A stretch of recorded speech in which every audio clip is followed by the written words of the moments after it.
నేను మీ doctor Mukesh Naik friends ఈరోజు అయితే ఒక టాపిక్ గురించి తెలుసుకుందాం. చాలామందికి గొంతులో ఏదో పట్టేసినట్టు బ్లాక్ అయ్యే ఫీలింగ్ కానీ గొంతులో ఏదో గడ్డ ఉండే ఫీలింగ్ కానీ ఉండింటుంది. చూడండి ఒక సబ్స్క్రైబర్, హాయ్ డాక్టర్ గారు, I just loved your way of explaining the tablets, thanks అండి. నాకు ఒక చిన్న హెల్ప్. ఓకే, నైట్ టైం నాకు థ్రోట్లో ఏదో బ్లాక్ అయి పట్టేసినట్టు ఉంటుంది.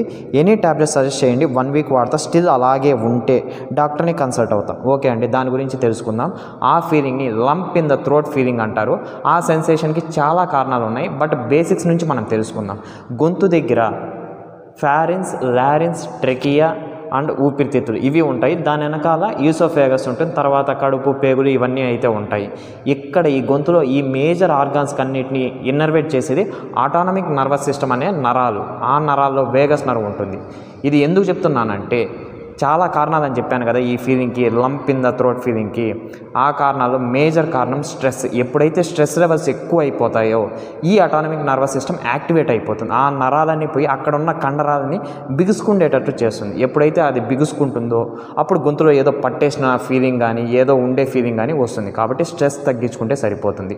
నెక్స్ట్ ఏంటిది, లో కాల్షియం లెవెల్స్ ఉన్న, లో విటమిన్ D3 లెవెల్స్ ఉన్న, లారింగోస్పాజం, లారింగ్స్ అన్నాను కదా, అక్కడ ఉన్న కండరాలు బిగసకపోతాయి ఆ లో కాల్షియం లెవెల్స్ ఉన్నప్పుడు. కాబట్టి కాల్షియం లెవెల్స్ ఎలా ఉన్నాయో చెక్ చేసుకొని కాల్షియం సప్లిమెంట్స్ కానీ విటమిన్ D3 సప్లిమెంట్స్ కానీ యూస్ చేస్తే సరిపోతుంది. నెక్స్ట్ రీజన్ ఏంటంటే GERD అంటారు, అంటే గ్యాస్ట్రో ఈసోఫేజియల్ రిఫ్లెక్స్ డిసీజ్. అంటే కడుపు లోపల ఉన్న యాసిడ్ ఎగదన్నడం వల్ల కూడా ఈ ఫీలింగ్ వస్తుంది. ఏదో బ్లాక్ ఉన్నట్టు, ఏదో పట్టేసినట్టు, ఏదో అక్కడే ఉండే ఫీలింగ్ వస్తుంది. కాబట్టి అసిడిటీ ఉంటే మీకు అసిడిటీని తగ్గించుకుంటే కూడా సరిపోతుంది.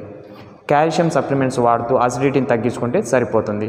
నెక్స్ట్ ఏం కారణం అంటే వైరల్ ఇన్ఫెక్షన్స్ ఏమన్నా ఉన్నాయా అది చూసుకుంటే సరిపోతుంది. వేగస్ నర్వ్ అన్నాను కదా, ఆటోనమిక్ నర్వస్ సిస్టంలో పారాసింపాథెటిక్ నర్వ్ ఫైబర్స్. వేగస్ నర్వ్కి ఏదైనా డ్యామేజ్ ఉందా, ఏదైనా బ్లాక్ అయిందా, దానికి ఏమైనా ఇన్ఫెక్షన్ అయిందా ఆ నర్వ్కి, అది చూసుకుంటే సరిపోతుంది. ఎందుకంటే నరాలకి ఏదైనా ఇన్ఫెక్షన్ అయినా, నరాల్లో ఏదైనా ప్రాబ్లం ఉందా, లారింగ్స్ మజిల్స్ అన్నీ పట్టేస్తాయి, బిగుసుకుంటాయి. అప్పుడు మనకు పట్టేసినట్టు, ఏదో గడ్డ ఉన్నట్టు, ఏదో బ్లాక్ అయినట్టు ఫీలింగ్ వస్తుంది.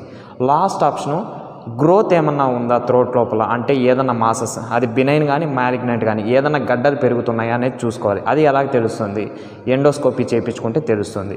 ఈ కారణాలన్నీ చూసుకొని దీంట్లో ఏది మీకు సూట్ అవుతుందో ఫస్ట్ చూసుకోండి. స్ట్రెస్ లెవెల్స్ ఉంటే తగ్గించుకోండి, calcium levels, vitamin D3 levels చూసుకోండి, అసిడిటీ ఉంటే తగ్గించుకోండి, మంచి డైట్ తీసుకోండి, ప్రాపర్ స్లీప్ తీసుకోండి, అండ్ ఏదైనా ఇన్ఫెక్షన్స్ ఉన్నాయో చూసుకోండి.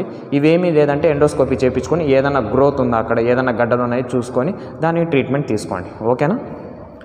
మీకు ఈ ఆప్షన్లో ఏది లేదంటే వెంటనే డాక్టర్ని కన్సల్ట్ అవ్వండి. మీ ముఖేష్ నాయక్.